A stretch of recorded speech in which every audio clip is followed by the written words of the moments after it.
ಎಲ್ರಿಗೂ ನಮಸ್ಕಾರ.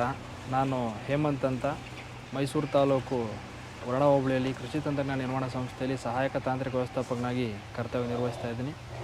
ಇವತ್ತು ನಾವೆಲ್ಲ ತಿಳ್ಕೊತಾ ಇರುವಂಥ ಒಂದು ವಿಚಾರ, ನಮ್ಮ ವರ್ಣ ಹೋಬಳಿಯ ಮಾಧವಗೆರೆ ಗ್ರಾಮದ ಯುವ ರೈತ ಶ್ರೀಕಂಠು ಅಂತೇಳಿ ಒಂದು ಏನು ಕುಕ್ಕಟ ಕೋಳಿ ಸಾಕಣೆಯಲ್ಲಿ ಯಶಸ್ವಿ ರೈತನಾಗಿ ಯುವ ರೈತನಾಗಿ ಹೊರಹೊಮ್ಮಿ ಈ ಒಂದು ಉದ್ಯಮದಲ್ಲಿ ಯಶಸ್ವಿ ಹೆಜ್ಜೆಯನ್ನು ಇಡ್ತಾ ಇರುವಂಥ ಒಬ್ಬ ಯುವ ರೈತವನ್ನು ನಾವು ನಿಮಗೆ ಪರಿಚಯನ ಮಾಡಿಸ್ಕೊಳ್ಳೋಕ್ಕೆ ಒಂದು ಕಾರ್ಯಕ್ರಮವನ್ನು ಮಾಡ್ತಾಯಿದ್ದೀವಿ.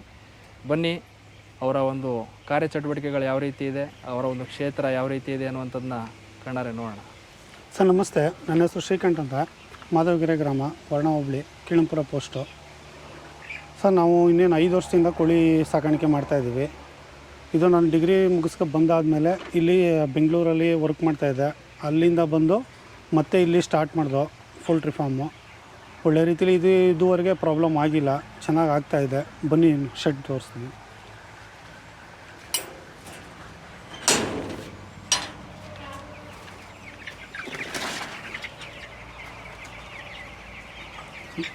ನೋಡಿ, ಒಂದೊಂದು ಶೆಡ್ಡಲ್ಲಿ 4,500 ಮರಿ ಐತೆ. 210 ಅಡಿ ಶೆಡ್ ಇದು.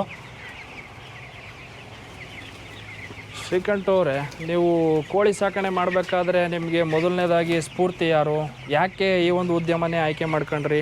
ಸರ್ ಅಂದರೆ ಹೊರಗಡೆ ಈಗ ನಾನು ವರ್ಕ್ ಮಾಡೋಕೆ ಅಂತ ಅಂದ್ಬಿಟ್ಟು ಹೋಗಿದ್ದೆ. ಅಲ್ಲಿ ಏನೋ ಒಂದು 15,000 20,000ಕ್ಕೆ ಬೇರೆಯವ್ರ ಹತ್ರ ಹೋಗಿ ಕೈ ಚಾಚ್ಕೆ ಇದು ಮಾಡೋದ್ರ ಬದಲು ಯಾಕೆ ನಾನೇ ಮಾಡಬಾರ್ದು ಅಂತ ಅಂದ್ಬಿಟ್ಟು ನಮ್ಮ ಮಾವರು ಒಂದು 20,000 ಐತೆ ದೂರದಲ್ಲಿ.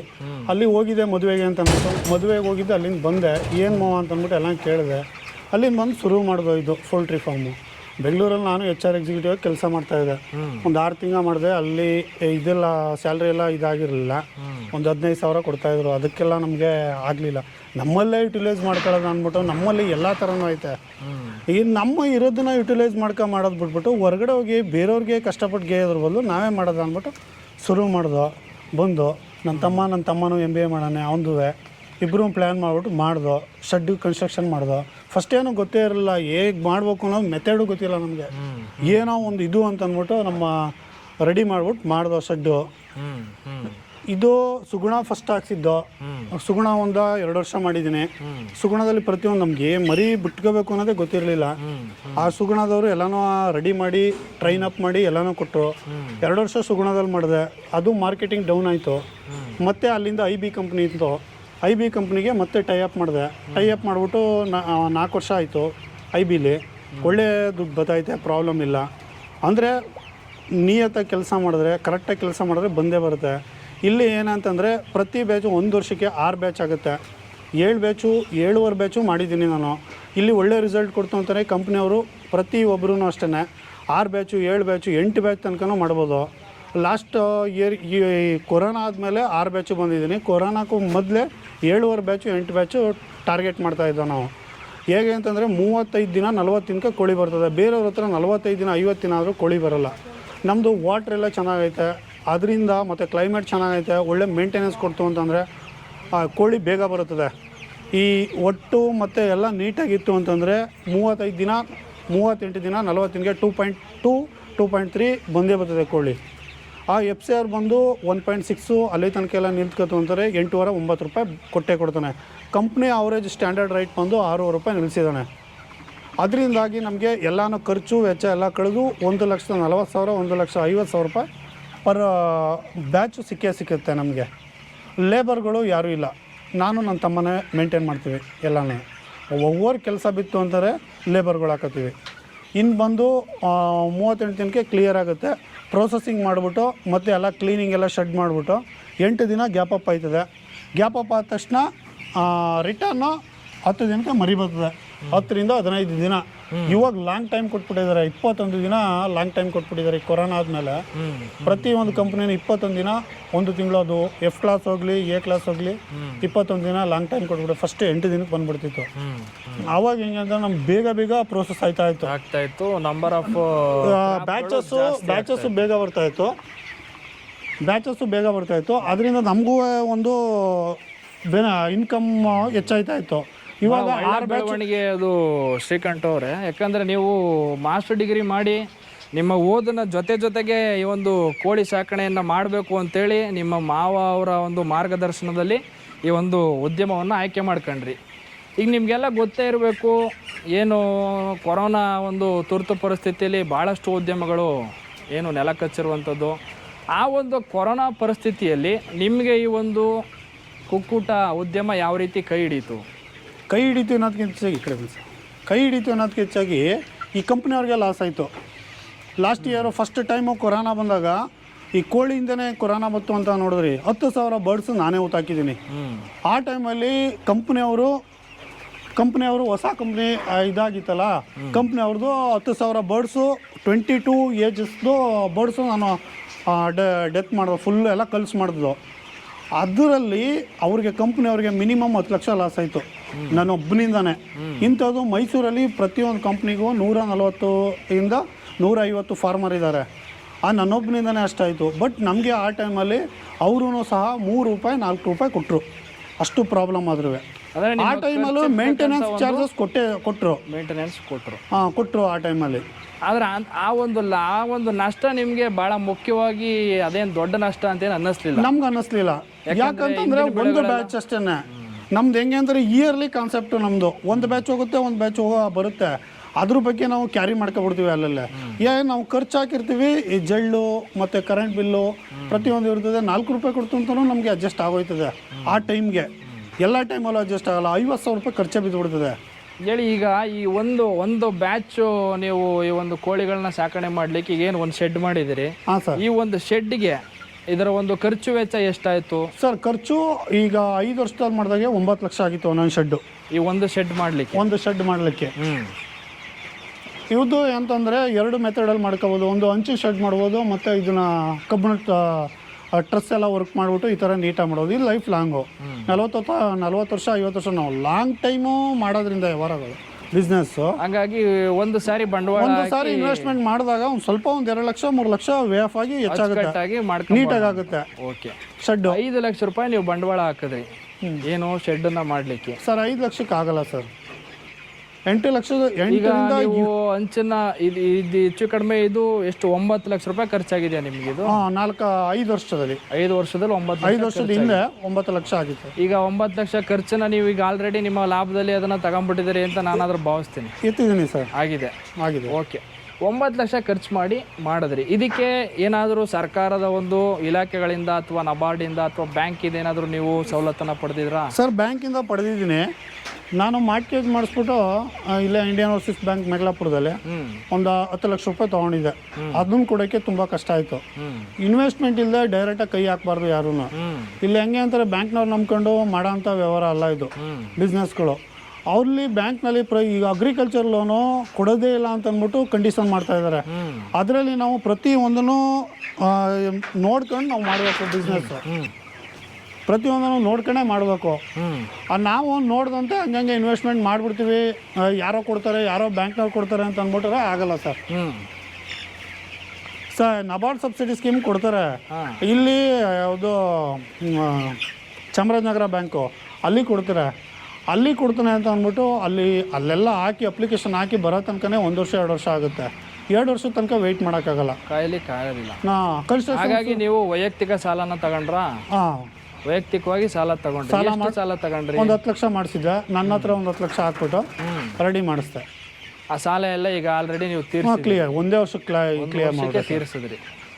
ಹಾಗಾಗಿ ಯಶಸ್ವಿಯಾಗಿ ಮಾಡುವಂಥ ಒಂದು ಛಲ ಇಟ್ಕೊಂಡು ಮಾಡಿದ್ರೆ ಇದೆಲ್ಲ ದೊಡ್ಡ ವಿಚಾರ ಅಲ್ಲ. ಏನೇನೋ ಅಲ್ಲ ಸರ್. ಇಲ್ಲಿ ಹೆಂಗೆ ಅಂದರೆ ಬೇರೆಯವನ ಹತ್ರ ಹೋಗ್ಬಿಟ್ಟು ಮಾರ್ನಿಂಗ್ 8 ಗಂಟೆಗೆ ಹೋಗ್ಬಿಟ್ಟು ಪಂಚ್ ಮಾಡಿಬಿಟ್ಟು ಕೆಲಸ ಮಾಡೋದ್ರ ಬದಲು ಇಲ್ಲಿ ನಮ್ಮಲ್ಲೇ ನಾವು 8 ಗಂಟೆ, ನಾನು 7-7:30ಗೆಲ್ಲ ಫಾರ್ಮಲ್ಲಿ ಇರ್ತೀನಿ. 9:30 ತಿಂಡಿ ಮಾಡೋ ತನಕ ಕ್ಲಿಯರ್ ಆಗಿರುತ್ತೆ. ಮಿನಿಮಮ್ ಅಂದರೆ 10 ಗಂಟೆ. 10 ಗಂಟೆಗೆ ಫಾರ್ಮ್ ಕೆಲಸ ಕ್ಲಿಯರು ನೋಡ್ಬಿಟ್ಟು ಹೋಯ್ತು ಅಂತಾರೆ. ಹೊರಗಡೆ ನಮ್ಮದು ಟ್ಯಾಕ್ಟ್ರುಗಳೈತೆ, ಹೊರಗಡೆ ಡ್ರೈವರ್ ಕರ್ಕೊಂಡೋಗಿ ಕೆಲಸಕ್ಕೆ ಅಂದ್ಬಿಡ್ತೀವಿ. ಇನ್ನಂತೂ ನಾವು ಫಾರ್ಮ್ ಈಗ ಹಿಂಗೆ ಬಂದರೆ, ನೀವು ಯಾರು ಬಂದರೆ ಮಧ್ಯಾಹ್ನ ಟೈಮ್ ಬರ್ತೀವಿ. ಈಗ ಡಿಸ್ಟರ್ಬು ಮಾಡಬಾರ್ದು. ಬೇರೆಯವ್ರು ಏನು ಮಾಡ್ತಾರೆ, ಮಾಡ್ತೀವಿ ನಾವು ಕೆಲಸಗಳು ಅಂತ ಅಂದ್ಬಿಟ್ಟು ಮಾರ್ನಿಂಗಿಂದ ಸಾಯಂಕಾಲ ತನಕ ಮಾಡ್ತಾರೆ. ಅದು ತಪ್ಪು ಮಾಡೋದು. 10 ಗಂಟೆ ಒಳಗಡೆ ಕ್ಲಿಯರ್ ಮಾಡಿದರೆ ಒಳ್ಳೆ ರಿಸಲ್ಟ್ ಬರ್ತದೆ. ನಾನು ಪ್ರತಿ ಸರಿಗೂ ಹಂಗೇನೋ ಮಾಡೋದು. ನಾನು ಪ್ರತಿಯೊಂದು ಬ್ಯಾಚನ್ನು 10 ಗಂಟೆ ಒಳಗಡೆ ಕ್ಲಿಯರ್ ಆಗಬೇಕು. ಅಷ್ಟೇ ನಾವು. ಸರಿ, ಈಗ ನೀವು ಮಾತಾಡ್ತಾ ಹೇಳಿದ್ರಿ ಕಂಪ್ನಿಗೆ ನಾನು ಟೈ ಅಪ್ ಮಾಡ್ಕೊಂಡಿದ್ದೆ ಅಂತ ಹೇಳಿ. ನಿಮಗೆ ಕಂಪ್ನಿಯಿಂದ ಯಾವ ರೀತಿ ಅವರು ಒಂದು ಸೌಲಭ್ಯಗಳನ್ನು ಕೊಡ್ತಾರೆ ಈ ಒಂದು ಉದ್ಯಮದಲ್ಲಿ? ಕಂಪ್ನಿ ಇಂಟಿಗ್ರೇಷನ್ ಫಾರ್ಮ್ ಅಂತಂದರೆ ಫಸ್ಟ್ ಆಫ್ ಆಲ್ ಮರಿ ಫೀಡ್ಸು ಮತ್ತು ವ್ಯಾಕ್ಸಿನೇಷನು ಎಲ್ಲ ಅವರೇ ಕೊಡೋದು. ನಾವೇನು ಇನ್ವೆಸ್ಟ್ಮೆಂಟ್ ಬೇಕಾಗಿಲ್ಲ. ಇದೇನು ನೋಡ್ತಾ ಇದ್ದೀರಾ ಶೆಡ್ಡು, ಈ ಫೀಡರ್ಸ್ ಡ್ರಿಂಕರ್ಸು, ಈ ಫೀಡರ್ಸ್ ಇದೆಯಲ್ಲ, ಫೀಡರ್ಸು ಈ ಡ್ರಿಂಕರ್ಸು ಆಟೋ ಸಿಸ್ಟಮ್ ಡ್ರಿಂಕರ್ಸ್ ಅಂತ, ಅದನ್ನು ಪ್ರತಿ ಸರಿ ನೀರು ಅದನ್ನು ಖಾಲಿ ಕುಡಿದ ತಕ್ಷಣ ಅದು ಆಟೋ ಸಿಸ್ಟಮಾಗಿ ಬರ್ತಾ ಇರ್ತದೆ. ಟ್ಯಾಂಕಲ್ಲಿ ಲೋಡ್ ಇದ್ರೆ ಸಾಕು. ಇದು feeder. Night time feed load ಮಾಡಿಬಿಡ್ತು ಅಂತಂದರೆ ಇದು ಅದನ್ನ ಖಾಲಿ ಆಗೋ ತನಕ ತನಕನೂ ಹೋಗ್ತಾ ಇರ್ತದೆ. ಇದೆಲ್ಲ ನಾವು ಶೆಡ್ಡಿಗೆ ನಾವು ಓವರ್ ಆಲ್ ಎಲ್ಲಾನು ಶೆಡ್ ಕನ್ಸ್ಟ್ರಕ್ಷನ್ ಮಾಡಿ ಇಟ್ಟಿದ್ರೆ ಕಂಪ್ನಿ ಅವನು ಮರಿ ಕೊಡ್ತಾನೆ ಟೈ ಅಪ್ ಮಾಡಿದ್ರೆ. ಅವನು ಕಂಪ್ನಿ ಅವನು ಏನೇನು ಕೊಡ್ತಾನೆ ಅಂತಂದರೆ ಫೀಡ್ಸ್ ಕೊಡ್ತಾನೆ, ಚಿಕ್ಸ್ ಕೊಡ್ತಾನೆ, ವ್ಯಾಕ್ಸಿನೇಷನ್ನು, ಮೆಡಿಷನ್ನು, ಪ್ಲಸ್ಸು ಅವರು ಪರ್ ಡೇ ಪ್ರತಿದಿನ ಬಂದು ಮೇಂಟೆನೆನ್ಸ್ ಮಾಡಿಕೊಡ್ತಾರೆ. ಏನು ಮರಿಗೆ ಒಂದು ಮೇಂಟೆನೆನ್ಸ್ ಏನಾಗಿರುತ್ತೆ, ಇಲ್ಲ ಪ್ರಾಬ್ಲಮ್ ಆಗಿರ್ತದೋ, ಇಲ್ಲ ಮಾರ್ಟಾಲಿಟಿಯನ್ನು ಗಮನಿಸುವಂಥ ಕೆಲಸ ಮಾಡ್ತಾರೆ. ಅದನ್ನೆಲ್ಲ ನಮಗೆ ಗೊತ್ತಾಗಲ್ಲ. ಅದೆಲ್ಲ ಅವರು ಟ್ರೈನ್ ಅಪ್ ಆಗಿರ್ತದೆ. ಅವ್ರು ಬಂದು ಮೆಡಿಷನ್ ಏನು ಹಾಕಬೇಕು ಪ್ರತಿದಿನ ನೋಡ್ಬಿಟ್ಟು ಹೇಳ್ತಾರೆ. ಇದ್ರ ಜೊತೆಗೆ ನೀವು ಒಂದು ಬ್ಯಾಚ್ ಅದು ಒಂದು ಅವಧಿಗೆ ಎಷ್ಟು ದಿನ ತಗೊಳ್ತದೆ ನಿಮಗೆ ಮರಿ ಬರಲಿಕ್ಕೆ? ಬ್ಯಾಚ್ ಗ್ಯಾಪ್ ಅಪ್ಪ ಇಲ್ಲ, ಒಂದು ಬ್ಯಾಚ್ ಈಗ ಮರಿಯಿಂದ ಅದು ಬೆಳವಣಿಗೆ ಆಗೋ ತನಕ ನೀವು ಮಾರಾಟ ಮಾಡೋ ತನಕ ಎಷ್ಟು 40 ದಿನ ಆಗುತ್ತೆ ಸರ್. 40 ದಿನಕ್ಕೆ ಒಂದು ಬ್ಯಾಚ್ ರೆಡಿ ಆಗುತ್ತೆ, ಕ್ಲಿಯರ್ ಆಗುತ್ತೆ. ಇದೊಂದು ಫೀಡರ್ ಸರ್. ಇದು ಯಾವಾಗಲೂ ಆಟೋ ಸಿಸ್ಟಮ್ ಆಗಿ ಬರ್ತಾ ಇರ್ತದೆ. ಇದು ಡ್ರಿಂಕರು, ಸೆಮಿ ಆಟೋಮೆಟಿಕ್ ಡ್ರಿಂಕರ್ಗಳು. ಇದೆಲ್ಲ ನೀರು ನೋಡಿ, ಇದನ್ನು ಸ್ವಲ್ಪ ಬರುತ್ತೆ. ಬೇಕು ಅಂತಂದರೆ ಅದನ್ನು ಗ್ರೋತ್ ಆಗ್ತಿದ್ದಂಗೆ ಒಂದು ಸ್ವಲ್ಪ ಹೆಚ್ಚು ಮಾಡ್ತು ಅಂತಾರೆ, ನೀರು ಹೋಗುತ್ತೆ ಆಟೋ ಸಿಸ್ಟಮ್ ಆಗಿ. ಇಲ್ಲಿ ನೋಡಿ ಆಟೋ ಸಿಸ್ಟಮು. ವಾಟರ್ ಟ್ಯಾಂಕಲ್ಲಿ ನೀರಿದ್ರೆ ಸಾಕು ನಮಗೆ ಮತ್ತೆ ನೀರು ಹಾಕಬೇಕು ಆ ಥರ ಯಾವ ಟೆನ್ಷನ್ ಇರಲ್ಲ.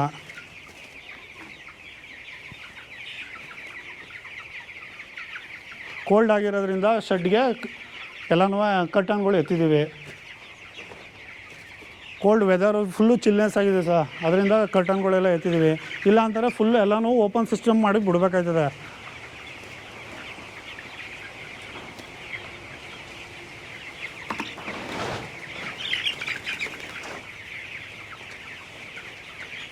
ನಮ್ಮ IB ಕಂಪ್ನಿಯವ್ರದ್ದು ಫೀಡ್ಸ್ ಎಲ್ಲ ಸಪ್ಲೈ ಪ್ರತಿದಿನ ಬಂದು ಅವ್ರು ವಿಸಿಟ್ ಮಾಡ್ಕೊಂಡು ಇಷ್ಟೇ ಫೀಡ್ ಹಾಕಬೇಕು ಅಂತ ಹೇಳ್ಬಿಟ್ಟು ಎಲ್ಲ ಹೋಗ್ತಾರೆ. ಫೀಡ್ಸ್ ಎಲ್ಲ ಕಂಪ್ನಿಯವ್ರು ಕೊಡ್ತಾರೆ.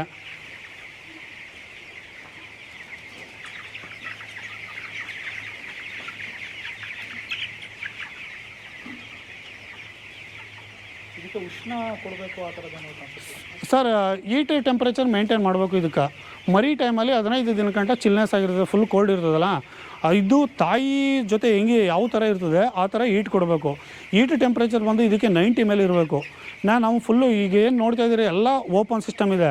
ಇದನ್ನು ಫುಲ್ಲು ಕವರ್ ಮಾಡಿಬಿಟ್ಟು ಮೇಲ್ಗಡೆ ಕರ್ಟನ್ ಎಲ್ಲ ಕಟ್ಬಿಟ್ಟು ತಾಟೆಲ್ಲ ಕಟ್ಟಿ ಫುಲ್ಲು ಕ್ಲೋಸ್ ಇರ್ತದೆ.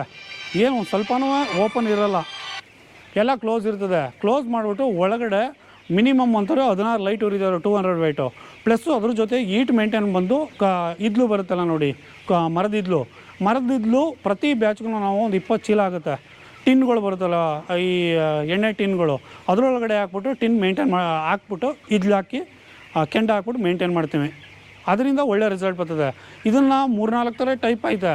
ಈಸಿ ಟೈಮ್ ಮೆಥಡ್ ಅಂದ್ಬಿಟ್ಟು ಗ್ಯಾಸ್ ಬ್ರೂಡರ್ ಎಲ್ಲ ತಂದೆ, ಅದು ಸಕ್ಸಸ್ ಆಗಲಿಲ್ಲ. ಮರ್ಕ್ಯೂರಿ ಲೈಟ್ ಜನ ನಮ್ಮ ಫ್ರೆಂಡ್ ಹೇಳ್ತಾ ಇದ್ದಾರೆ ಇವಾಗ ಇನ್ಸ್ಟಾಲೇಷನ್ ಮಾಡಬೇಕು. ಅದನ್ನು ಬಿಟ್ಟರೆ ನಮಗೆ ಒಳ್ಳೆ ಉತ್ತಮವಾಗಿ ರಿಸಲ್ಟ್ ಬಂದಿರೋ ನಂತರ ಇದ್ಲಲ್ಲಿ ಮಾತ್ರ. ಟಿನ್ನಲ್ಲೂ ಹಾಕ್ಬೋದು, ಸೌದೆನೇ ಹಾಕ್ಬಿಟ್ಟು ಮಾಡ್ತಾರೆ ಹೀಟ್ ಟೆಂಪ್ರೇಚರು. ಅದರಲ್ಲಿ ಅಷ್ಟೇನು ರಿಸಲ್ಟ್ ಬರಲ್ಲ ಅಂತ ಹೇಳ್ತಾವ್ರೆ, ಅನ್ಸೈಜ್ ಆಗುತ್ತೆ ಅಂತ ಅಂದ್ಬಿಟ್ಟು. ಇದರಲ್ಲಿ ಒಳ್ಳೆ ರಿಸಲ್ಟ್ ಆಯಿತು ನಮಗೆ ಹೀಟ್ ಮೇಂಟೈನ್ಗೆ.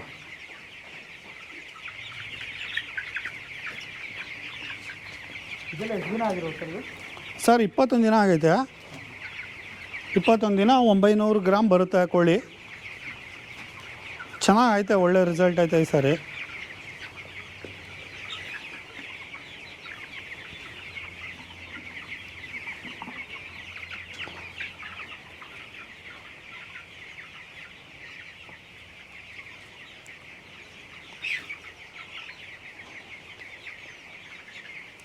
ಪ್ರತಿ 50 ಕೋಳಿಗೆ ಒಂದು ಸೆಟ್ಟು ಹೋಗುತ್ತೆ ಸರ್ ಇದು. 50 ಕೋಳಿಗೆ ಒಂದು ಫೀಡರು, ಒಂದು ಡ್ರಿಂಕರು, ಒಂದು ಬೇಬಿ ಫೀಡರು, ಒಂದು ಬೇಬಿ ಡ್ರಿಂಕರು, 4 ಪ್ರತಿ ಒಂದು 50 ಕೋಳಿಗೆ ಒಂದು ಸೆಟ್ ಹಾಕಬೇಕಾಗುತ್ತೆ ಸರ್.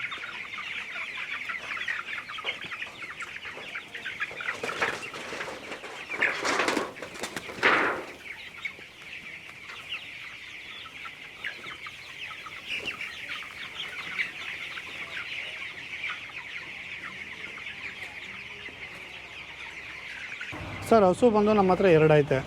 ಮನೆಗೆ ಎಷ್ಟು ಬೇಕೋ ಅಷ್ಟೇ, ನಾನು ಹೊರಗಡೆ ಬಿಡೋಕ್ಕೆ ಹೋಗಲ್ಲ. 3 ಲೀಟ್ರ್ ಕರೀತದೆ, ಮನೆಗೆ ಯೂಸ್ ಮಾಡ್ಕೋತೀವಿ. ಒಳ್ಳೆಯ ಕೆಲಸ. ಈಗ ಅಂದರೆ ಒಂಥರ ಸಮಗ್ರವಾಗಿ ನೀವು ಎಲ್ಲ ಚಟುವಟಿಕೆಗಳನ್ನು ಮಾಡ್ತಾಯಿದ್ದೀರಿ ಈ ಕಡೆ. ಆಮೇಲೆ ನೀವು ಮೊದಲೇ ಹೇಳಿದ್ರಿ, ನಾವು ಯಾವುದೇ ಕೆಲಸಕ್ಕೂ ಕೂಡ ಬೇರೆ ಆಳುಗಳನ್ನು ನೇಮಿಸ್ಕೊಳ್ಳೋದಿಲ್ಲ, ನಾವೇ ಮಾಡ್ತೀವಿ ಅಂತೇಳಿ. ಇದರಿಂದ ಯಾವ ರೀತಿ ಉಳಿತಾಯ ಆಗ್ತಾಯಿದೆ ನಿಮಗೆ? ಒಂದು ಖರ್ಚಿನಲ್ಲಿ ಯಾವ ರೀತಿ ಉಳಿತಾಯ ಮಾಡ್ತಾಯಿದ್ದೀರಿ? ಸರ್ ಪ್ರತಿ ಬ್ಯಾಚ್ಗೆ ಇಲ್ಲಿ ಕೋಳಿ ಫಾರ್ಮಲ್ಲಿ ಏನು ಕೆಲಸ ಏನಿರಲ್ಲ. ನಾನು ಫಸ್ಟ್ ಹೇಳ್ದಂಗೆ 10 ಗಂಟೆ ಒಳಗಡೆ ಕ್ಲಿಯರ್ ಆಗುತ್ತೆ. 2 ಅವರ್ಗೆ 20,000 ರೂಪಾಯಿ ಕೊಡಬೇಕು. ಪ್ರತಿ 1 ಮಂತ್ಗೆ ಅವ್ರಿಗೆ 20,000 ಕೊಡಬೇಕು. ಯಾಕೆ ಗೌರ್ಮೆಂಟ್ ಜಾಬ್ನವನಿಗೂ ಕೊಡ್ತಾ ಇಲ್ಲ. ಈ ಬರೀ ಈ ಕೆಲಸಕ್ಕೇ 20,000 ರೂಪಾಯಿ ತಗೋತಾ ಇದ್ದಾರೆ. ಅದರಿಂದ ನಾವು ಫಸ್ಟು ನನಗೆ ಗೊತ್ತಾಗಲಿಲ್ಲ. ಫಸ್ಟ್ ಟೈಮು ಹಾಕ್ದೆ, ಅವ್ರು ರಿಸಲ್ಟು ಕೊಡಲ್ಲ ನೀಟಾಗಿ.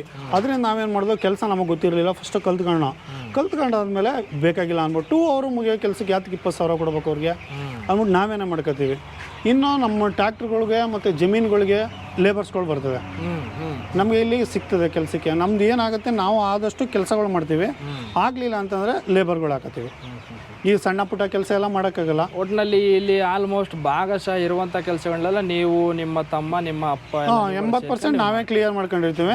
ಒಂದು 20%ಗೆ ಅಡಿಷನಲ್ ಬೇಗ ಕ್ಲಿಯರ್ ಆಗಬೇಕಲ್ಲ ಅನ್ನೋ ಇದಕ್ಕೆ ಲೇಬರ್ಸ್ಗಳು ಹಾಕಿ ಕ್ಲಿಯರ್ ಮಾಡಿ. ಈಗ ಇಲ್ಲಿ ಇರುವಂಥ ಕೋಳಿಗಳನ್ನ ಬಿಟ್ಟು ಹೊಸದಾಗಿ ಕೂಡ ನೀವು ಎಕ್ಸ್ಟೆನ್ಷನ್ ಮಾಡ್ತಾ ಇದ್ದೀರಿ ಅಂತ ಅನ್ನೋ ವಿಚಾರನ ಸರ್. ಮತ್ತೆ 10,000ಕ್ಕೆ ಮಾಡಿಸಿದ್ದೀನಿ ಸರ್. ಇದನ್ನು ನಾನು ಒಳ್ಳೆ ಇನ್ಕಮ್ ಬರ್ತಾಯಿತ್ತಲ್ಲ, ನಾನು AC ಸೆಟ್ ಮಾಡಿಸೋದು ಅಂದ್ಬಿಟ್ಟು ಟ್ರೈ ಮಾಡಿದೆ. ಇನ್ನೂ ಸ್ವಲ್ಪ ಅಪ್ಡೇಟ್ ಮಾಡಬಾರ್ದು, ಡೆವಲಪ್ ಮಾಡಬಾರ್ದು ಅನ್ನೋಂಥ ಒಂದು ವಿಚಾರ. ಅದರಿಂದ ನಾನು ಅಪ್ಡೇಟ್ ಮಾಡ್ಕೊಂಡು ಮತ್ತೆ ಇಷ್ಟನ್ನೇ ಕಷ್ಟಪಡ್ತಾ ಇದ್ದೀವಿ. ಇನ್ನು 2 ಅವರ್ ಎಕ್ಸ್ಪೆಂಡ್ ಮಾಡಿದ್ರೆ ಮತ್ತೆ ಇನ್ನು 10,000 ಮಾಡ್ಬೋದಲ್ಲ ಅಂತ ಅಂದ್ಬಿಟ್ಟು ರೆಡಿ ಮಾಡಿದ್ರು ಸರ್. ಈ ಒಂದು ಕೋಳಿ ಸಾಕಣೆಯಲ್ಲಿ ನಿಜಕ್ಕೂ ನಿಮಗೆ ತೃಪ್ತಿ ಸಿಗ್ತಾ ಇದೆ? ಹಾಂ ಸರ್, ಪ್ರಾಬ್ಲಮ್ ಇಲ್ಲ. ಭಾಗಶಃ ನಿಮಗೆ ತೃಪ್ತಿ ಸಿಗ್ತಾ ನೆಮ್ಮದಿಯಾಗಿದ್ದೀನಿ ಸರ್, ಪ್ರಾಬ್ಲಮ್ ಇಲ್ಲ. ಓಕೆ.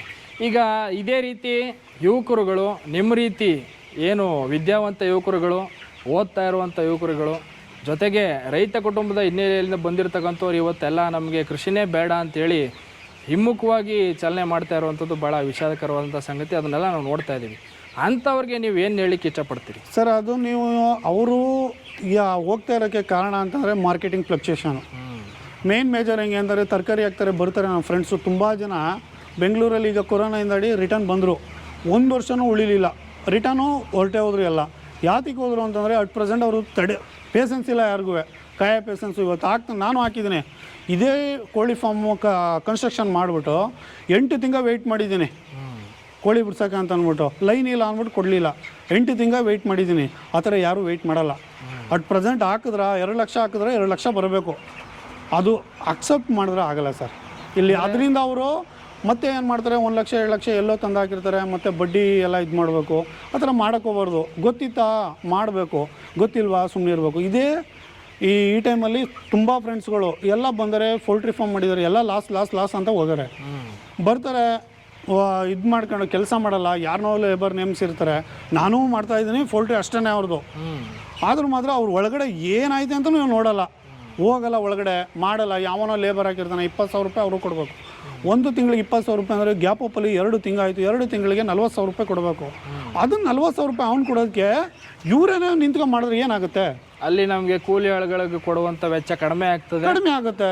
40,000 ರೂಪಾಯಿ ನಮ್ಮ ಇನ್ಕಮಲ್ಲಿ ರೈಸ್ ಆದರೆ ಯಾಕೆ ಅವ್ರು ಹೋಗ್ತಾರೆ ಹೊರಗಡೆ? ನಮ್ಮ ಉದ್ದೇಶನೂ ಇದೆ ಏನಂದರೆ, ನಮ್ಮ ಹುಡುಗರು ನನ್ನ ಫ್ರೆಂಡ್ಸ್ಗಳೇ ತುಂಬ ಜನ ಇದ್ದಾರೆ.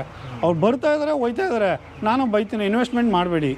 ಮಾಡ್ತೀರಾ? ಶೆಡ್ ಕನ್ಸ್ಟ್ರಕ್ಷನ್ಗೆ ಪ್ರತಿದಿನ ಬರ್ತಾರೆ ನನ್ನ ಹತ್ರ, ಮಾಡ್ಬೇಕು ಕಣೋ ಅಂತ ಅಂದ್ಬಿಟ್ಟು.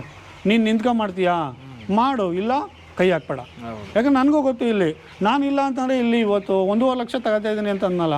ನಾನಿದ್ದು ಇಲ್ಲಿ ಮಾಡಲಿಲ್ಲ ಅಂತಂದರೆ ನನಗೆ 40,000 ರೂಪಾಯಿನೂ ಸಿಗೋಲ್ಲ. ಇರೋದು ಹೇಳ್ತಾ ಇದ್ದೀನಿ. ಈಗ ಯಾರೋ ಹೇಳಿದ್ರು ಅಂದ್ಬಿಟ್ಟು ಶುರು ಮಾಡಿಬಿಡ್ತಾರೆ. ಎಷ್ಟೋ ಜನ ಮಾಡಿದ್ದಾರೆ ಆ ಕೆಲಸ, ಮಾಡ್ಬಿಟ್ಟು ಕೈ ಸುಟ್ಕೊಂಡಿದ್ದಾರೆ.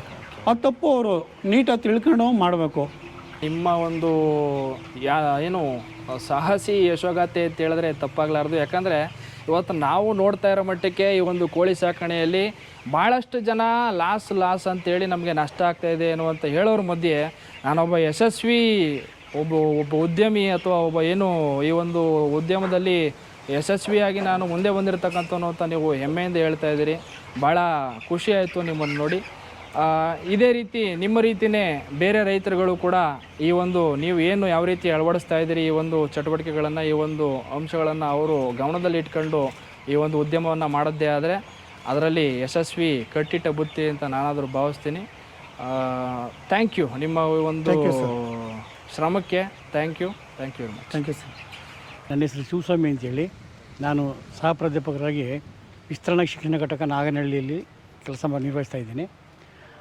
ಜೊತೆಗೆ ನಾನು ಈ ಮೈಸೂರು ತಾಲೂಕಲ್ಲಿ ವಿಸ್ತರಣಾ ವಿಭಾಗದಲ್ಲಿ ಕೆಲಸ ನಿರ್ವಹಿಸ್ಕೊಂಡು ಇದೇ ರೀತಿ ಶ್ರೀಕಂಠು ನಮ್ಮ ಈ ಮಾಧವಗೆರೆ ಈ ರೈತರು ನನಗೆ ಯುವ ರೈತರು. ಇವರು ಕೋಳಿ ಸಾಕಾಣಿಕೆಯಲ್ಲಿ ಎತ್ತಿದ ಕೈ ಅಂತ ಹೇಳಿದ್ರೆ ತಪ್ಪಾಗೋದಿಲ್ಲ.